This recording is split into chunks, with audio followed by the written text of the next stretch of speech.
শস্যের পাশাপাশি আমিষ উৎপাদনে বাংলাদেশ এখন অনেক দেশের কাছে উদাহরণ। মিঠা পানির মাছ আহরণে বিশ্বে আমাদের অবস্থান দ্বিতীয়, আর মুরগি উৎপাদনে দক্ষিণ এশিয়ায় তৃতীয়।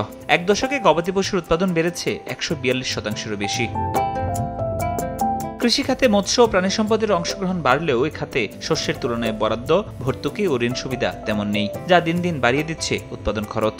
কখনো সমান হচ্ছে, কখনো লস হচ্ছে, সেক্ষেত্রে খামার টিকায় রাখা মুশকিল। বারে বারে আমরা ডিলারদের কাছে জিম্মি হয়ে যাচ্ছে। বাচ্চা তো বেশি দামে উঠাইতে হয়, ফিটের দাম বেশি, ফিট বাকি নিয়ে আসি।